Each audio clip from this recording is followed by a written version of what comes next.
Sagar saat Sagar merusak laptopnya. Madpi sendiri terus ngeyel, walaupun Sagar sendiri mengelak walau ia tidak merusak laptopnya itu. Gangga pun merasa tidak tega melihatnya. Dan saat Sagar melihat Gangga, ia pun langsung menarik lengan Gangga, kemudian ia pun mengusirnya. Betapa jengkelnya Sagar saat ia dimarahi di depan Gangga. Gangga pun akhirnya merasa tidak tega melihat Sagar terus dimarahi ibunya. Kemudian Gangga pun akhirnya mencoba memperbaiki laptop itu ke konter yang tidak jauh dari rumah itu. Akan tetapi biayanya cukup mahal. Sehingga saat itu Gangga pun bermaksud ingin kembali. Namun di saat ia melangkahkan kakinya, tiba-tiba ia melihat dua orang asing sedang menawar sepeda mainan yang harganya cukup lumayan. Menyadari dia butuh biaya, Gangga mencoba menawarkan jasa kepada pemilik toko itu. Sambil ia mendengarkan apa yang dibicarakan oleh kedua orang asing itu. Lalu Gangga pun meminta kepada pemilik toko agar ia mengizinkan bekerja dengannya karena ia bisa membuat pesanan sepeda yang diminta oleh kedua orang asing itu. Tentu saja kedua orang asing itu pun begitu senang mendengar Gangga mau bekerja membuatkan sepeda mainan untuknya. Dan sang pemilik toko itu pun berkata kepada Gangga, "Benarkah kamu bisa mengerjakan pekerjaan yang biasa dikerjakan oleh lelaki?"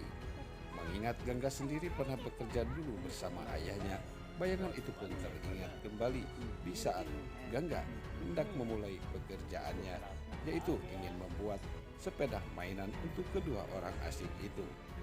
Hingga dimulailah Gangga bekerja dengan penuh kehati-hatian karena ini sebuah pesanan. Gangga pun akhirnya mengerjakan tugasnya. Lalu ia pun mencoba melarak lirik dan ukiran yang dulu pernah ia kerjakan bersama almarhum ayahnya.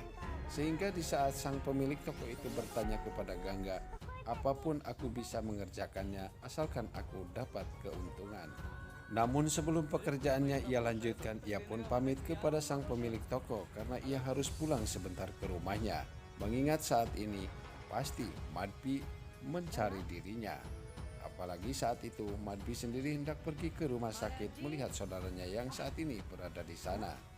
Kanta yang saat itu melihat Gangga bertanya, "Dari mana saja kamu?" Gangga terdiam lantaran ia bingung harus menjawab apa. Waktu terus berjalan hingga tibalah saatnya Gangga menepati janjinya kepada sang pemilik toko sepeda mainan. Mengingat saat itu, di saat dirinya hendak pergi dari rumah itu, tiba-tiba Madpi dan Amaji hendak pergi ke rumah sakit. Gangga pun bersembunyi di balik dinding.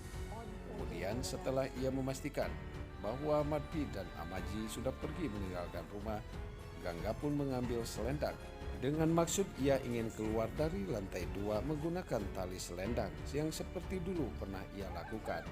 Namun sayang sekali Mary saat itu melihat Gangga turun dari lantai 2. Sehingga saat itu juga Mary mencari keberadaan Madpi dan juga Kanta.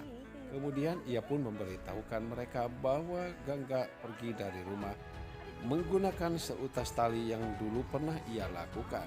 Tentu saja Amaji yang saat itu mendengarnya langsung marah lantaran tidak ada kapok-kapoknya Gangga melakukan hal yang seperti itu. Tentu saja kesempatan ini tidak disia-siakan oleh si borok kokok Omkar. Ia pun menyalahkan Madpi. "Itulah gara-gara dirimu terlalu menyayangi anak seperti itu." Sedangkan Gangga yang saat itu akhirnya tiba di rumah pemilik toko sepeda. Kemudian pemilik toko sepeda itu berkata kepada Gangga, "Jika kamu memang betul-betul ingin bekerja, tolong perhatikan caraku seperti ini." Sambil ia mengambil alat-alat yang akan digunakan oleh Gangga di saat Gangga hendak membuat sepeda mainan untuk pesanan kedua orang asing yang tadi ketemu di pasar. Gangga betul-betul serius lantaran ia perlu modal untuk biaya laptop yang akan ia dandan.